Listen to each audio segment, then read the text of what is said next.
Sales organizations currently face an average annual turnover of 35%.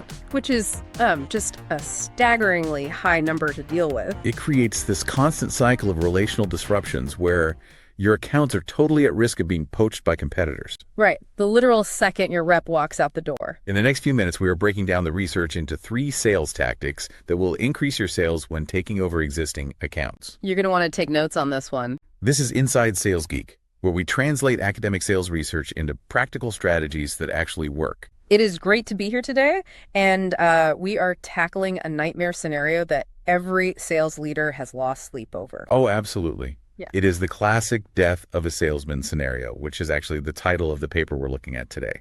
It's a brand new 2025 study by Rigopoulos and colleagues called Overcoming the Death of a Salesman. It's a dramatic title, but honestly, it's fitting. When a salesperson leaves, the relationship often dies right there with them. It's very fitting. So here is the mission for this breakdown. We really need to explain how a new salesperson can save a customer relationship after the previous rep quits. Right. Because the scenario the researchers looked at is super specific and very high stakes.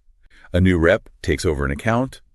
A competitor immediately swoops in with a lower price to steal the business. Which is exactly what happens in the real world. Think about it. Yeah. If you are a competitor and you hear that, Bob from Acme Corp just quit, you smell blood in the water. Oh, for sure. You view it as a moment of instability. You call Bob's clients and say, hey, I know things are chaotic over there. Why not just give us a try? Exactly. So the real question is, how does the new rep save the account? The research looked at 2 main tools, or they call them investments, the rep can use. Okay. First, there are financial investments. That's your discounts, freebies, better terms. And second, social investments, meals, entertainment, schmoozing. And crucially, they looked at a third element, technology. Specifically, how using sales technology acts as a multiplier for those other strategies. And I'll be honest, the findings on technology were probably the most surprising part of the paper for me, but well, we'll get to that later. Okay, let's unpack this. Because I think most sales training, and certainly most of the common sense advice we always hear, tells us to go in there, build rapport, take the client to lunch, and become their best friend. Right. That's the standard playbook. We just assume relationships are the glue. But the data says maybe not. That is exactly where it gets fascinating. The data suggests that if you treat every customer like they need a best friend, you might actually be driving them away. Which leads us right into tactic number 1, which we're calling the know your lane strategy. This is specifically for handling what the study calls transactional customers. Right. So we need to be really clear on who this person is. A transactional customer is someone who views your product as basically a commodity. Yep. They care about price, speed, and efficiency. They are not looking for a soulmate. They are looking for a deal. And here is the counterintuitive finding from the research. If you try to use social investments on these people, the schmoozing long lunches, asking about their kids, it actually has a negative impact on their gratitude and the overall relationship. It creates a literal statistical backfire. Hold on. You're telling me that if I buy a client a $100 steak, or I offer to take them to a ball game, they are going to like me less. Yep. That goes against basically every sales book written in the last 50 years. How does that make sense? Who turns down a free steak? Well, it's not that they hate steak. It comes down to a psychological concept called reciprocity anxiety. Reciprocity anxiety. Break that down for me. Sure. Think about it. You are a new rep. You walk in. This customer just wants to get the purchase order signed and get back to work. Right, they're busy. If you try to build rapport by inviting them to a 2-hour dinner, you are doing 2 things. 1, you are wasting their time. But 2, you are creating an unwanted debt. The debt. Exactly. When you give someone a gift, social norms say they owe you something back. Usually that's their time or their loyalty. For a transactional customer, that social debt feels like a burden. They didn't ask for it. Right. They don't want to owe you anything. They just want to buy the widgets and go home. So by trying to be nice, I'm actually stressing them out. You are imposing a social tax on a business transaction. They view it as a total mismatch. They're thinking, this person doesn't get me. They think we're friends, but I just want a vendor. Wow. The study shows that for these specific customers, social investments actually lower customer gratitude. And gratitude is the engine of reciprocity. It's what makes them feel obligated to stick with you rather than jump to the competitor. So if I buy them lunch, I destroy that gratitude. In this context, yes. You've misread the room. Okay, so what does work for the transactional customer? If I can't charm them, how do I stop them from leaving for the cheaper competitor who just called them? You speak their language. You use the wallet, financial investments. The research shows that for these customers, giving them a discount, a rebate, or some sort of financial hook has a significantly positive impact. That makes sense. It's clean. It's a completely clean trade. There's no emotional baggage attached to it. You are essentially saying, I know there is a transition happening, and I know that's annoying for you. Here is a 5% discount to make up for the hassle. And that creates the gratitude. Yes, because it signals that you actually understand what they value. You aren't trying to trick them with charm. You are trying to improve their bottom line. So what does this mean for you, the listener, or your sales team? Because this sounds great in theory, but out in the real world, it's really hard to tell who is who. That is the hardest part. You absolutely need a triage step. Before you pick up the phone, you have to diagnose the customer. How do you do that practically? I mean, they don't have transactional stamped on their forehead. Look at their history. Look at their past emails in the system. Do they write one-sentence replies? Yeah. Do they never ask how you are? Do they only call when there is a billing error? The classic just the facts type of buyer. Exactly. If you see those signs, you categorize them as transactional. And then what? You pump the brakes on the social selling. Cancel the meet and greet lunch. Do not try to win them over with a long get-to-know-you phone call. And instead, lead with the wallet. Offer a specific goodwill discount or a financial incentive to apologize for the disruption of the rep turnover. That creates the customer gratitude you need. So you're paying a tax. You are essentially paying a small tax to secure the loyalty rather than trying to earn it through forced friendship. Here's what surprised me about this research. Go on. We usually assume people buy from people. Yeah. That is the golden rule of sales, right? Relationships are everything. But this data proves that for a specific slice of your buyers, trying to be relational is actually driving them straight to the competition. It completely challenges the idea that relationship building always looks like social interaction. Sometimes relationship building looks like a 5% discount and a 5-minute phone call. That is a critical distinction for your team to understand.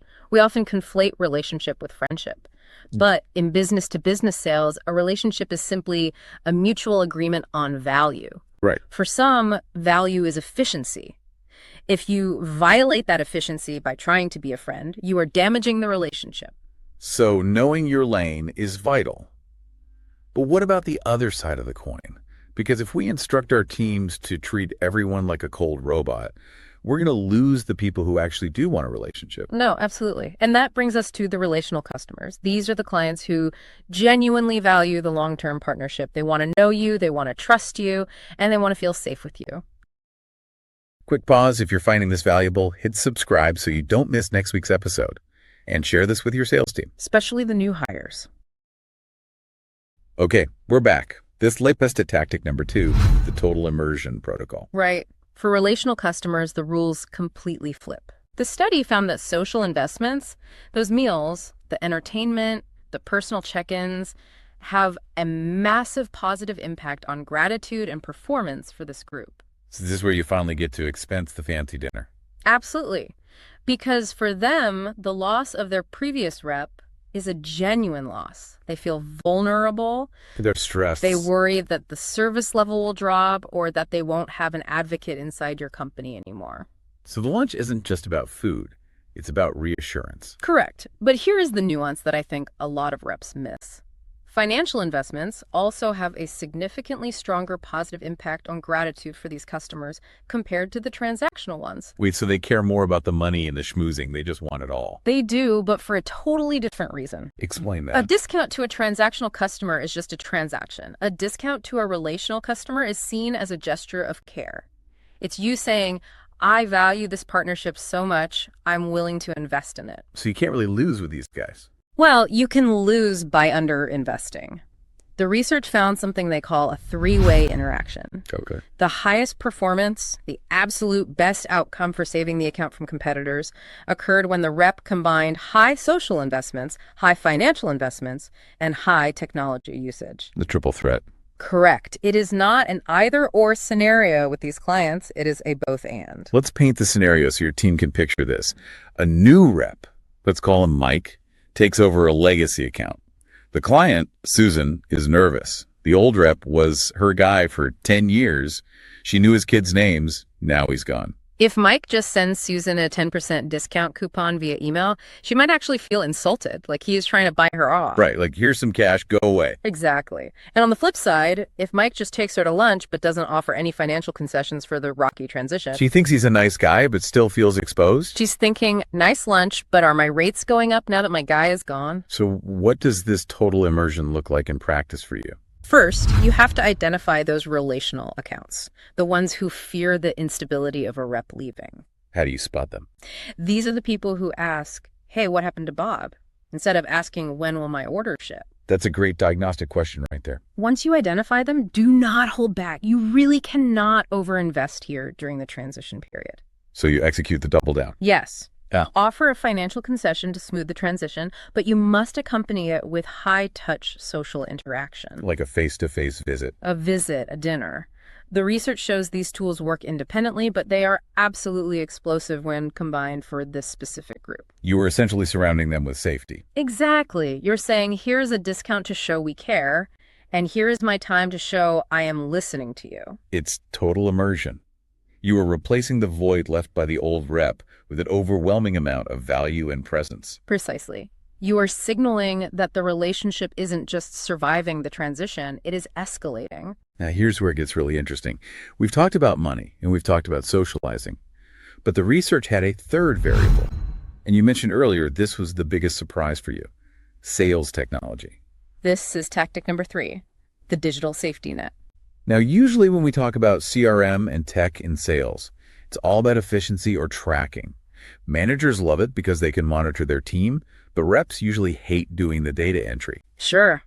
But this study found something really specific about how tech impacts the customer, not just internal operations. Right.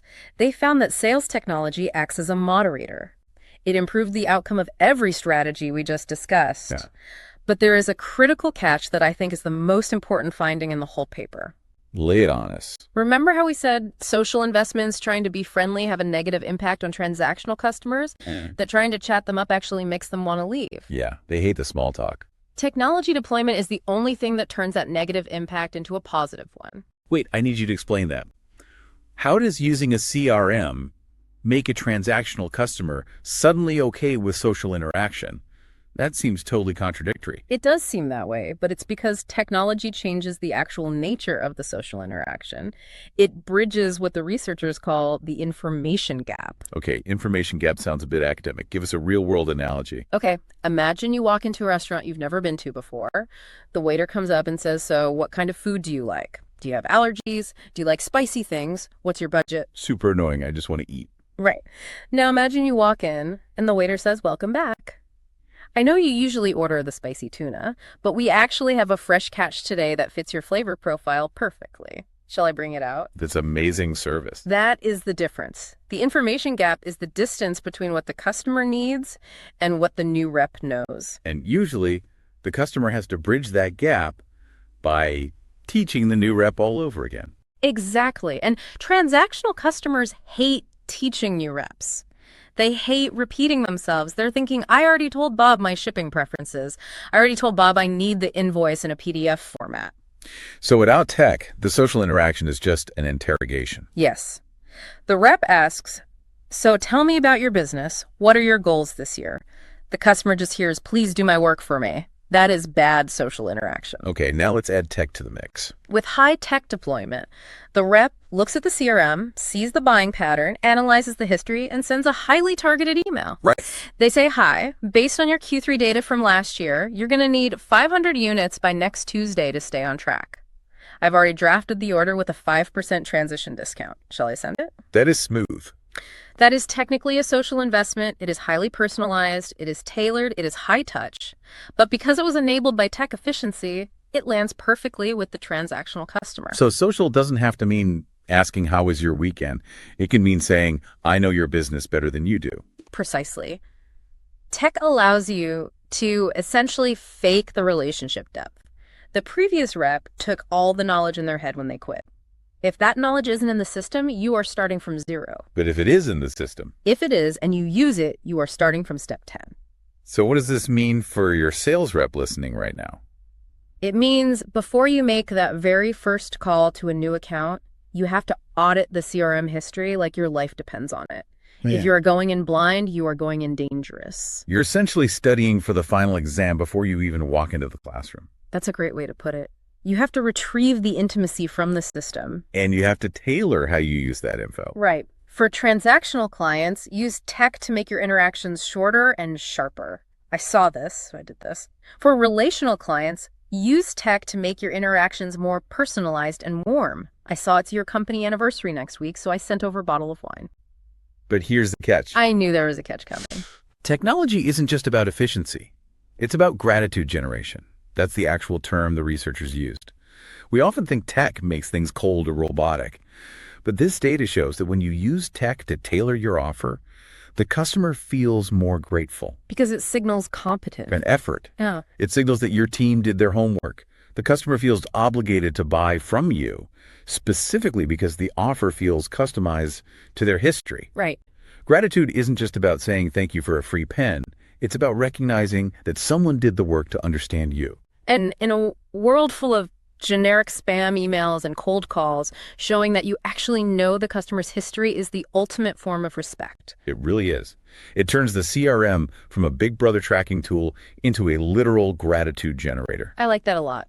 It shifts the mindset completely. Instead of data entry being a chore, it's the ammunition you need to save the account. So we have covered a lot of ground today. We're looking at a 35% turnover rate and a desperate need to stop the bleeding when a rep leaves. Let's recap the 3 tactics you can implement tomorrow. Number 1 is the transactional pivot. You have to diagnose your customer. If they buy on price and efficiency, cut the lunch meetings. Offer a transition discount, a financial investment, and do not annoy them with forced friendship. Number 2 is the relational blitz. If they value the partnership, you have to go all in. Combine financial perks with heavy social interaction to rebuild the bond quickly. And number 3 is the tech bridge. Use your CRM to mine historical data before your first interaction. This creates the personalization that triggers customer gratitude. Here is your action item for this week. Pick one of these tactics to test with your team. Just one to start. Track your results. Then implement the next one. Look at your account list, label them transactional or relational, and adjust your strategy. See if the cold approach actually warms up the transactional client. Exactly.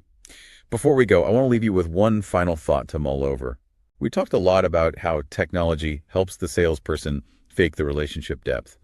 But I'm wondering, as AI gets better and customers start using AI buying agents, will the customers start using tech to block our attempts at relationship building? That is a scary thought. If their AI just talks to your AI, is there any room left for gratitude? Or does the whole concept of sales relationships disappear entirely? Something for you to think about. This has been Inside Sales Geek, transloading academic research.